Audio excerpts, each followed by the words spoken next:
StudyIQ IAS, आपका selection हमारा mission. Hello everyone. In a number of sessions that I've taken at StudyIQ and otherwise, I have been emphasizing the need for developing communication skills. To my mind, that's critical not merely in terms of qualifying for the UPSC civil service examination, as I've often said, that in case you are unable to make it to the UPSC and you develop these skills of communication, you will succeed in life. And conversely, if you somehow manage to get into the civil service and you don't develop your communication skills, I can tell you with my experience with the number of officers in the service, you'll feel miserable in the service. So, to my mind, developing communication skills is extremely critical. And I say that with personal experience. The good news is that you can develop communication skills. Not many of us have that gift of gab that you can speak out, express what you have in mind, but you can develop it as I did, because when I did my class 12, I had science as my subjects. After class 12, when I switched over to humanities, I could barely write 5 sentences in English or Hindi or speak these sentences fluently. It is through a particular drill that I'm going to mention to you that I managed to improve my skills. And I feel very comfortable talking to any audience because I'm able to communicate what I want to communicate, what comes to my mind, I'm able to speak out. What I will try and do today is, before I come to how do you improve your communication skills, just a bit of a background on what communication is, why is it important, and then finally, I'll talk to you about how to improve those skills. Let us understand what is communication. What are communication skills? What does communication mean? Generally speaking, we all understand the way we are speaking, the way we are writing is communication. You know, communication can come through various ways. It can be verbal, it can be non-verbal. A stare at a person can communicate a different meaning. A smile at a person can communicate an absolute different meaning. And those of you that are fond of music, you must have heard aankhon mein ishara ho gaya. What is that? That was communication through eyes. So all the Bollywood thrived on, communication through eyes. There were so many songs that were composed. But anyway, that is not so important for UPSC. But you must appreciate communication does not merely mean speech or writing. But for the purpose of UPSC, which you are all concerned with, it is important to develop both written and oral communication skills. So let us go through this presentation and see what do we have here. This is what we are talking about. Effective communication skills for UPSC. This is not a session on general communication skills, but specifically focused on developing such skills for qualifying for the civil service exam. Now, as I mentioned to you, communication actually means, it's written here, conveying thoughts and views through a medium with a view to influencing thoughts, views, perceptions, and choices of target audience. In your case, if you're appearing in civil service exam, your target audience is the examiner who's going to examine the answers to your question. And in case of personality test, the board that is sitting there. And my focus will be on that. Though, of course, as I said, this communication skills relates to active listening, verbal communication, trust, personal connection, cultural awareness. This is a larger understanding of communication skills. Today, I will talk about in a very limited context of civil service examination. But before I come to that, if you don't have the right communication skills, then you end up conveying a wrong message. Now, communication ultimately matters in the context of the understanding of the person who's at the receiving end. How does he receive it? Hence, it is important to understand and analyze the audience you are trying to address. Now, this is a tweet that I had done long ago. I thought, and it went viral on the social media, but there's some very interesting comments. They say, this child will travel some distance, God bless him. This was the tweet. And please see this picture when you always have complaints in life, because this is a positive way. The tweet is the same. But look at this guy. He says, what's so wow about this? At Saru58, that was my Twitter handle. Is it a fact that they get blessings while you get romanticized, poverty sitting in your plush bungalows? So same tweet, which went viral has been understood differently. But you don't have to worry about that. There's a lot of uniformity in the reception of the examiners. So you can actually develop those skills to impress the examiner. This is basically to illustrate that communication could be misconstrued or misunderstood by the audience for which you are trying to convey a particular message. So you have to study that audience. You have to understand that audience before you attempt to convey. Similarly here, say a very simple, I prefer mangoes to orange, someone wrote. So basically what you're saying is you hate oranges. Now, this does not mean, but that's the perception of an individual. So later on in life, as you go along, you will see you are being misunderstood. And as I often said, you can't do much to the person who's misunderstanding you, but you can do a lot to yourself. Something which I have been speaking on Stoic philosophy, that don't worry about what others say or do, but try and understand them. And then structure your thoughts, structure your communications accordingly. So this is what communication. Now, there is a necessity of communication. I mean, human beings communicate with each other in a variety of ways, but it is absolutely essential because you live in a social world where you have to interact with people around, and that's why you communicate. So, because the organizations are large, so how do you communicate? How do you reach out to your people? Then there is a division of work. So different sets of communication skills are required.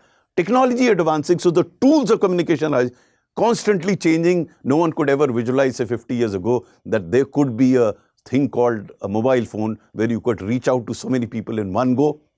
At that point in time, it was difficult. Then there is enormous amount of competition. So in order to improve or make yourself more competitive in this competition, communication skills play a very important role. Obviously, trade unions, where you interact with worker unions, what sort of a language you should speak, how you should speak, where you should speak, when you should speak, that's all communication, public relations and public assets. But most important for you is here. This is a UPSC examination. And at this point in time, this is the most critical part. What would you do to communication? Now, in many cases, we feel communication is what we tell others, what we write, what we speak. But there's a lot of background work to be done in it. So communication will evolve through your understanding, how you understand, your knowledge, the way you can recall, your analytical skills, and your expression. These are the background. If you don't have, then you will not be able to effectively communicate. Now let me take these one by one because each of them is very, very important. Let us see how to develop communication skills for that. Let's take it one by one. First is comprehension. Now, if you are unable to understand what you're reading or what you are listening, then how will you be able to speak out or write anything? So understanding is very critical in terms of being able to speak or write subsequently. If you have an empty mind and you've not understood anything, what will you speak? Speaking comes only after you've acquired knowledge. And I'm taking these two together, this one and this one. Comprehension and knowledge. Now, if you have better comprehension skills, then you will be able to read and understand the same thing in a much shorter duration. All those of you who are preparing for civil service exam, everyone complains that he or she has shortage of time. They don't have time. But some of you are able to understand what you read in one go. You read it once and you understand. The other guy will keep reading. Whether it's in case of ethics paper or otherwise, if your comprehension is good, you will understand it immediately what you're reading. Then, without acquiring knowledge, how will you speak? Comprehension is a tool through which you will acquire knowledge quickly. And if you will do it much faster than others who do not have those comprehension skills. And then if you, without acquiring any knowledge, what are you going to speak? So knowledge is absolutely critical for you. And I'm saying that because all of you are indeed acquiring knowledge. But the manner in which you acquire knowledge is very, very important. And that is where when you finally communicate in terms of writing an answer or answering a question in the personality test, your knowledge comes to the fore, your understanding and knowledge. Now, how do you improve your comprehension? To my mind, there are many ways of going about it. But one of the problems that we come across when we try and understand is our inability to understand words and concepts. And apart from other things for improving comprehension, to my mind, what is important is to improve your vocabulary. Because if you have good vocabulary, what does a word do? Word actually encapsulates a particular thought. So in that one word, you are able to convey an idea or a thought or a concept that you have in mind. That single word does that. But if you don't know that word, then you will try and explain the same thing over and over again. So your understanding and your expression is also dependent on the vocabulary that you have. Now, how do you improve your vocabulary? I have often advised all the aspirants to focus on the editorial page, because that's, to my mind, is the most important page in a newspaper, and I'll come to that later as well for other faculties that you have to develop for improving communication. But apart from other things, it gives you a better understanding of the words that are used in various articles in the paper. When a word is actually used in an article, you understand the word much better than merely understanding the meaning of that word. You can pick up a dictionary or go to Google and understand the meaning. But if it is used in a context as it is in an article. So what I would suggest is, when you read an article, underline words or identify words which you don't understand. You will understand the context, you don't understand that particular word. Go to Google, uncle, or a dictionary, find that answer and try and understand what it means in that context, because each word can be understood differently, can mean differently in a context in which it is used. The other part for improving vocabulary, which I did when I was a youngster, when I was trying to improve my own comprehension, I used two books. One was by Wilfred Funk, if I remember the name correctly. It was 6 Weeks to Words of Power, and the other was by Norman Lewis, 30 Days to Words of Power. The title may be slightly different, but these are two authors that helped me improve my own vocabulary and my own understanding. So once vocabulary, because these books do it very scientifically. It's not that they've randomly picked up words from here, there. They go into the history, the etymology of each word so that it sticks to your mind and the essence of that word gets in your mind and you are able to recall them. So improving vocabulary is very important to improve your comprehension. And if you improve your comprehension, you will discover that you can understand the same thing much faster than otherwise. So improve your comprehension. The second part is knowledge. If you improve your comprehension, then knowledge becomes easier because you'll be able to understand, you'll be able to acquire it. But here again, for the purpose of civil service examination, selection of the right book is extremely important. Unlike my time when we had to go to library to scout for books, these days there is plethora of information. In fact, it's the other way around. You have to identify what to read and what not to read. And that is where I'm glad institutions like StudyIQ actually specifically tell you which book for which topic. It's very important. For every topic you have a book and you acquire knowledge. Generally speaking, you cannot communicate unless you have knowledge sitting here.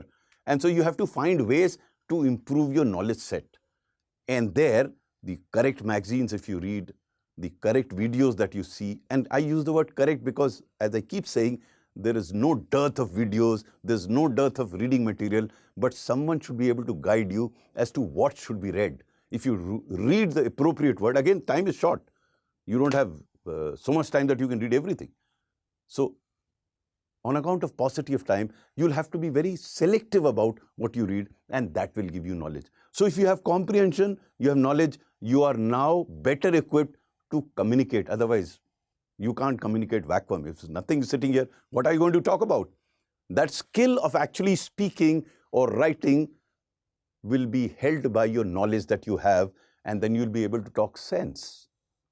The next important aspect is recall. So you have acquired. You have good comprehension, you've understood. You have read a lot of things. But if you are unable to recall at the time when you got to speak or write, then what is the big deal? You will not qualify for the exam. All that knowledge will be sitting there, which is actually not there because you can't recall. So what do you do to recall? Here I have a few suggestions to offer. When you are in the process of acquiring knowledge, then you have to follow a particular discipline, which I did, and I still do. And if you do that, the chances are that you will be able to recall what you read. Because many aspirants come back to me and tell me, and it's very natural in a human being, that you don't have a photographic memory, that you read and you remember. But there are ways in which you can recall. The method that I suggest is as follows. 1.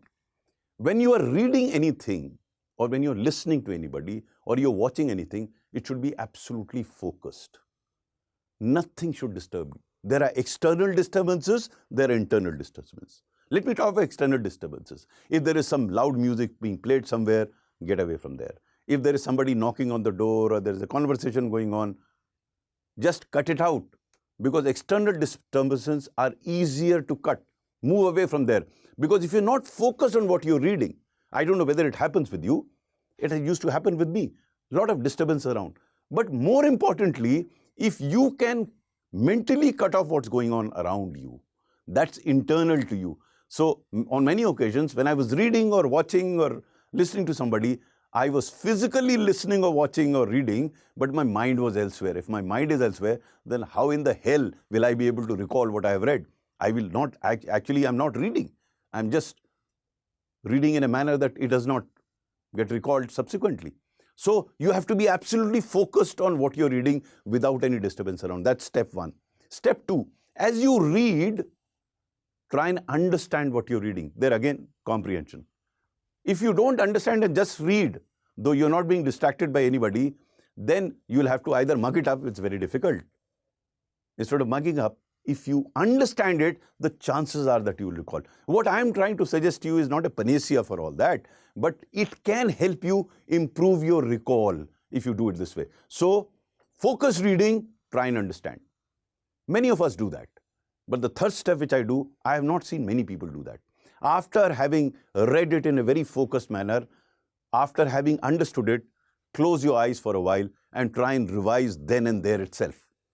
If you can do that, then you are coming closer to recall.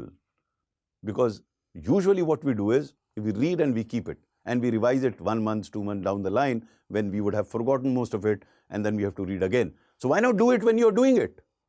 Read it, and then understand it, and reflect upon it. The fourth step is even more important. Read it, understand it, reflect upon it, and then discuss it. My personal experience tells me that even most difficult things, if I end up discussing that particular topic, then the chances are that I'll be able to recall. So friends, if you can acquire knowledge, and then if you can recall that, you won half the battle for comprehension, because then we come to the next step. Because mere existence of knowledge doesn't help you. Mere recall of knowledge doesn't help you. Your analytical skills will help you. If you look at civil service examination and the question papers therein, you'll find there are no straight questions. There's a lot of analysis expected of you, and you have to develop your mind in a manner that whatever topic gets given to you, you are able to analyze it. Now, how do you develop those analytical skills? I mean, analysis is much beyond facts. Facts can help you analyze, but facts in themselves cannot be analytical. You have to evolve your own skills for that purpose. So how do you develop analytical skills? Again, it's not a very easy thing. It takes a long time, because you have a mindset that it's in and out. There's nothing additional happening within your mind. So what you read, but it's not mathematics. 2 plus 2 is equal to 4, so it's always be 4. In analysis, it's very different. You are value adding through your own process inside. How do you develop that skill of analyzing? Friends, if you read analytical articles, if you discuss with people who are analytical in their disposition, then you will gradually imbibe those skills. Analytical skills have to be gradually imbibed. My suggestion to all of you is, again, I go back to the editorial page. The editorial articles that appear in the newspaper are by and large analytical in nature. And if you read them regularly, regularity is the key. It's like medicine. If you don't do it regularly, it won't stick. If you read those articles regularly in the manner that I've told you, that try and understand, read it in a focused manner, try and understand what you're reading, then you will gradually become analytical yourself, because all these articles are by and large written by men of letters who are analytical in your disposition. So what they write is actually analytical, and you start understanding not merely the importance of analysis, but also you'll imbibe those skills, and you will gradually start analyzing. I'm warning you once again, it won't happen overnight, it will take time, but if you follow this regularly, as many have been benefited, you will also stand benefited. Now we come to the last aspect of it, expression. You've got the knowledge, you've got the analytical skills, but with just knowledge and analytical skills, you won't get marks in your paper. Marks will be given by what you write in the examination and what you speak. But without that grounding of knowledge and analytical skills, no matter how good you are at speaking, you will not get marks. So that's absolutely necessary, but not sufficient condition. You have to be able to express. Now, how do I improve my expression?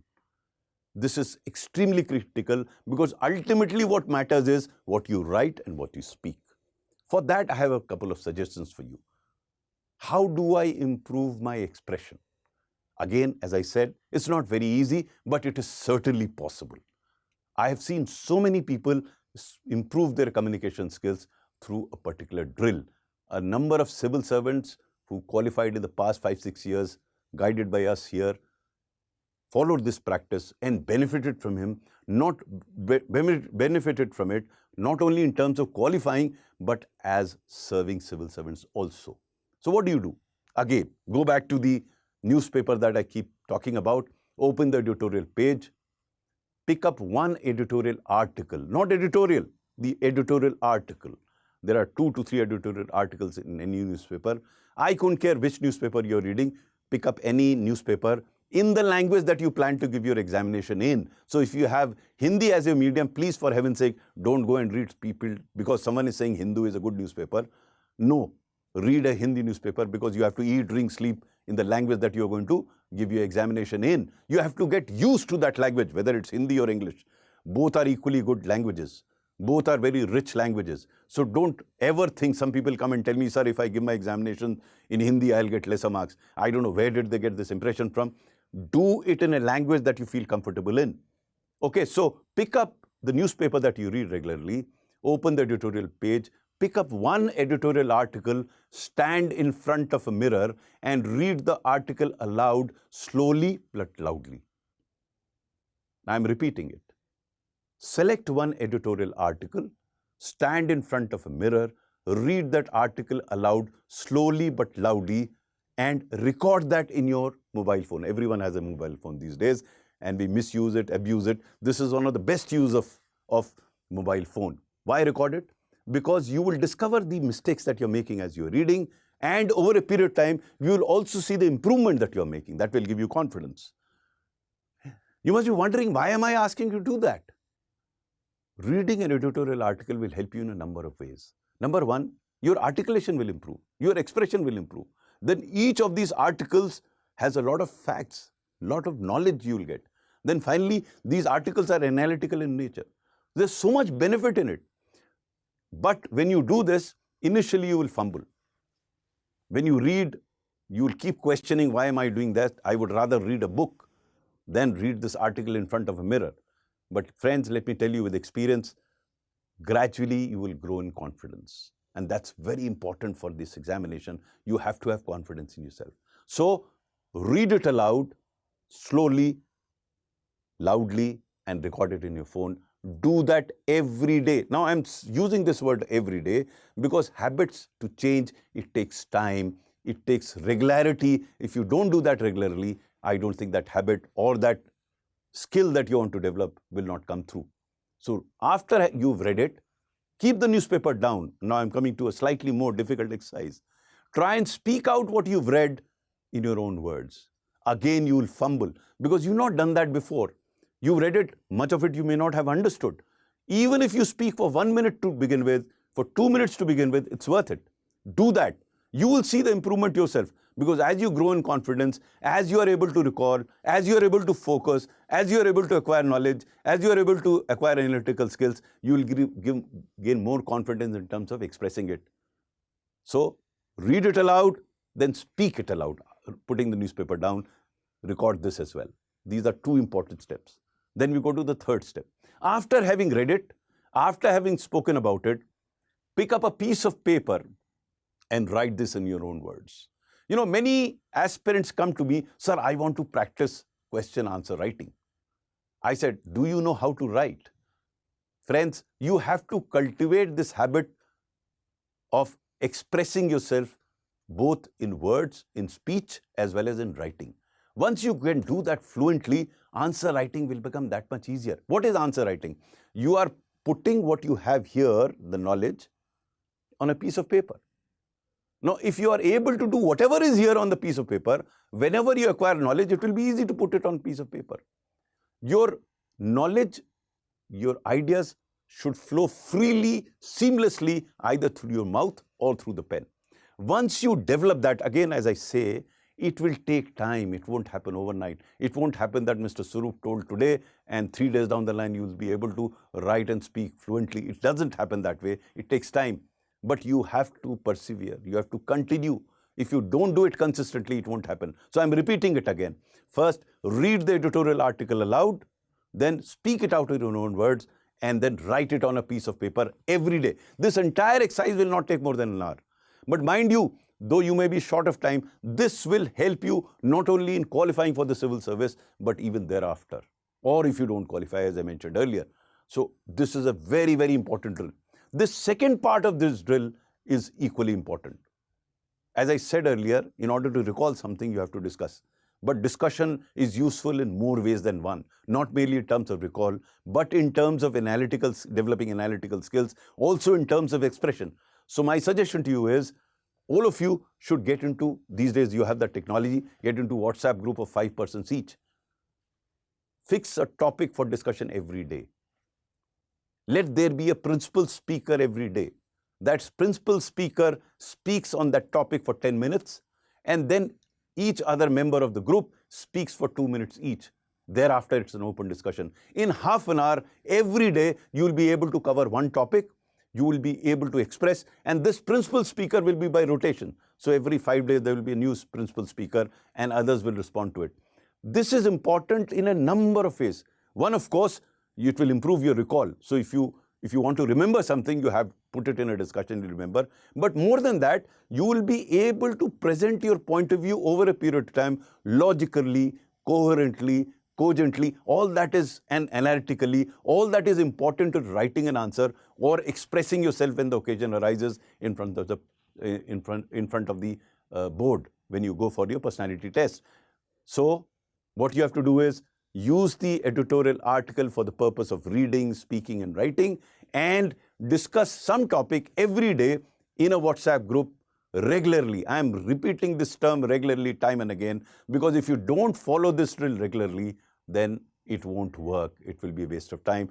Do that regularly. Within a couple of months, you'll see the change in yourself. You'll start feeling confident. Till 2 to 3 months, you'll feel terrible, because this is something new that I'm suggesting. You haven't done this before. You will fumble because you've not expressed yourself in a piece of paper.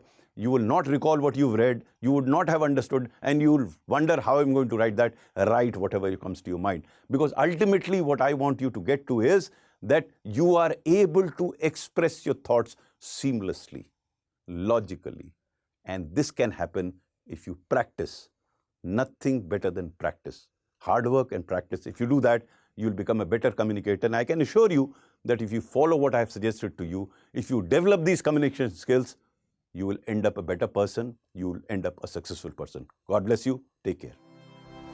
StudyIQ IAS, आपका selection, हमारा mission.